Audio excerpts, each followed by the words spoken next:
So finally months के break के बाद वन पीस एनीमे वापस आ रहा है अपना सीजन 2 लेके, और इस बार हम एंटर करने वाले हैं एल्बाफ आर्क में। वो आर्क जिसको सालों से हाइप किया जा रहा था, और अब मांगा फैंस तो ऑलरेडी जानते हैं इस आर्क में क्या होने वाला है। लेकिन ये वीडियो उन लोगों के लिए जो सिर्फ एनीमे फॉलो करते हैं और स्पॉयलर्स हमेशा दूर रहते हैं, मतलब वो लकी लोग जो मंथ्स वेट कर लेंगे लेकिन एक भी मांगा पैनल नहीं पढ़ेंगे।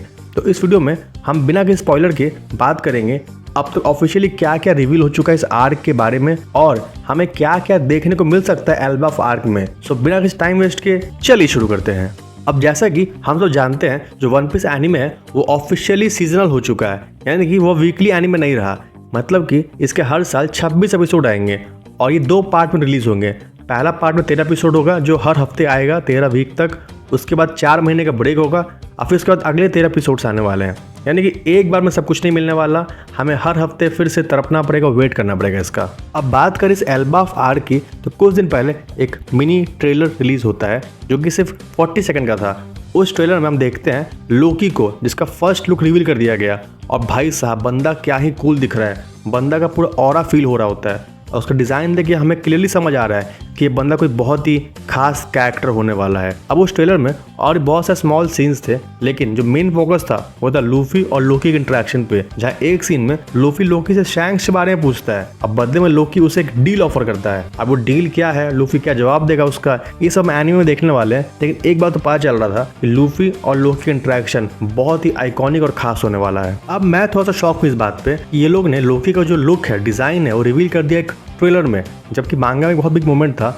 अब मुझे लगा था कि एनीमे में ये जो एपिसोड आएगा लोकी वाला, तब उसका ऑफिशियल लुक डिजाइन सब रिवील होगा, बट इन्होंने एक क्लिप में ही डाल दिया। क्योंकि जो फर्स्ट हाफ है ना एल्बाफ का, जो फर्स्ट 13 एपिसोड से जो आने वाले हैं, उसके एक बिग हाईलाइट है लोकी का रिवील और लूफी और लोकी का इंटरेक्शन, और ये मेन चीज इन्होंने डाल दिया क्लिप में। ये थोड़ी सी मुझे ऑड बात लगी। तो लेट्स सी देखते हैं इन्होंने आगे क्या प्लान कर रखा हुआ है। अब लोकी को वॉइस देने वाले हैं गोजो के वॉइस एक्टर। अगर आपने गोजो की आवाज सुनी है जेजेके में, तो समझ जाओ कि लेवल क्या होने वाला है वॉइस एक्टिंग का। और अगर उस लेवल का वॉइस आर्टिस्ट लोकी को आवाज देने आ रहा है इस एनीमे में, तो समझ जाओ भाई कि लोकी कितना इंपॉर्टेंट कैरेक्टर होने वाला है इस आर्क के लिए। अब इस आर्क में हमें 3 इंपॉर्टेंट कैरेक्टर दिखने वाले थे। एक तो हो गया लोकी, उसे हमने देख लिया, ऑफिशियल क्लिप में देख लिया। अब 2 और लोग बाकी हैं, और जब उनकी एंट्री होगी तो भाई साहब आप होने वाले पागल। अगर आप एनीमे ओनली फैंस हो तो आप पागल हो जाओगे। अगर आप खड़े होकर एनीमे देख रहे हो तो बैठ जाओगे, अगर बैठ के देख रहे हो तो पक्का खड़े हो जाओगे। उस लेवल की हाइप बनने वाली है। अब मुझे ये नहीं पता कि जो 2 और कैरेक्टर्स हैं, क्या वो हमें फर्स्ट 13 एपिसोड में देखने को मिलने वाले हैं या हमें और 4 महीने वेट करना पड़ेगा उन्हें देखने के लिए। बट जो भी है, जब वो दिखेंगे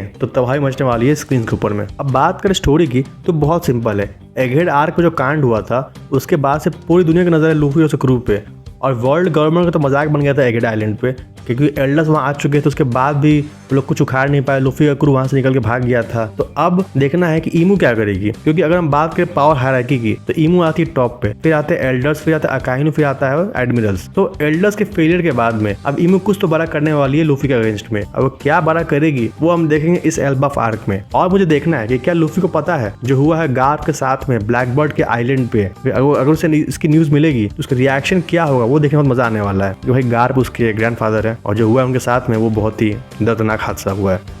तो सिंपल वर्ड्स में वन पीस की दुनिया में बहुत कुछ हो चुका है। जब लूफी और उसके क्रू एगहेड में थे तो बाहर बहुत कुछ चल रहा था। अब अगर वो एल्बाफ पहुंच रहे हैं और जब उन्हें इस सब की न्यूज़ मिलेगी, अगर बाई चांस मिल जाए उन्हें अगर इस सब की न्यूज़, तो रिएक्शन क्या होगा वो देखने में मजा आने वाला है। अब बात करते हैं लूफी के गियर 5 लुक के बारे में, जिसको हम लोग निका बोलते हैं। अब अभी तक हम लोग कुछ खास जानते नहीं इस फॉर्म के बारे में, क्योंकि कुछ रिवील हुआ ही नहीं अभी तक। लेकिन एल्बाफ में लोग निका को बुलाते हैं सन गॉड कह के, तो बहुत ही हाई चांसेस है कि हम लोग एल्बाफ में कुछ अच्छी इन्फॉर्मेशन मिलने वाली है निका के बारे में। तो हमें इस पर भी नजर बना के रखनी पड़ेगी अपनी। अब बात करते उसोप की, भाई ये बंदा कब से वेट करता है एल्बाफ जाने का, और फाइनली वो टाइम आ चुका है जब उसोप जा रहा है एल्बाफ। हम जानते हैं कि एनीमे में कितना बार दिखाया जा चुका है कि उसोप और जायंट्स का एक अलग ही रिश्ता है, रिस्पेक्ट है दोनों के बीच में। तो सवाल ये उठता है अब कि क्या उसोप को कोई बहुत ही खास पावर अप मिलने वाला है इस एल्बाफ आर्क में, या फिर उसोप कोई बहुत ही इंपॉर्टेंट रोल प्ले करेगा इस आर्क में, क्योंकि ओडा उसका बहुत टाइम से हाइप कर रहा है एल्बाफ को लेके। और उसोप का जो कैरेक्टर डेवलपमेंट वो भी ड्यू रखा हुआ है। तो देखना पड़ेगा कि उसोप करता है इस आर्क में, हमें उस पर भी थोड़ी नजर बना के रखनी पड़ेगी। अब बात करते एक और थ्योरी की जो काफी लोग बातें कर रहे हैं कि जो एल्बाफ है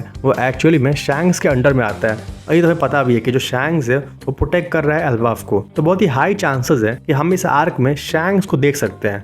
और अगर लूफी और शैंक्स आमने सामने आ गए तो भाई समझ लो तबाही मचने वाली है, इंटरनेट फटने वाला है। और तब मैं मान जाऊंगा ओडा को, जो कि बहुत टाइम से बोल रहा था कि एल्बा ऑफ आर्क एक बहुत ही गजब का ग्रेट आर्क होने वाला है, क्रेजी आर्क होने वाला है। तो लेट्स वेट एंड वॉच क्या होने वाला है, क्योंकि एनीमे जो है वो वापस आ ही चुका है। 5 अप्रैल से चालू हो रहा है एल्बा ऑफ आर्क, हर हफ्ते एपिसोड आने वाले हैं 13 वीक्स तक। तो देखते हैं क्या होने वाला है। जब एपिसोड 1 आएगा इसका तो मैं सोचूंगा इस वीडियो बनाने की, लेट्स सी होता क्या उसमें। तो गाइस ये थी वो सारी बातें जो मुझे करनी थी एल्बा ऑफ आर्क को लेके। और अगर हम इससे ज़्यादा डिटेल में जाएंगे तो फिर थिंग्स स्पॉइल हो सकती हैं, तो हम उसे अवॉइड करेंगे। अब देखो गाइस एक बात याद रखना कि जो एल्बा ऑफ आर्क था ना, अगर इसे लूफी के देखो, लूफी के आई से देखो, तो एगेट के बाद उनका प्लान था नहीं कहीं जाने का भी। उन्हें भाग के आना पड़ा एल्बाफ के ऊपर में, क्योंकि एल्डर्स आ गए, उन्हें भागना पड़ गया। तो यानी कि एक ये बहुत ही अनप्लान जर्नी है लूफी के क्रू के लिए एल्बाफ जाना। अगर वो लोग यहाँ पे आते हैं तो उन्हें क्या मिलता है, यहाँ से आगे का गोल्स क्या होता है, ये सब बहुत ही अनप्लान होगा।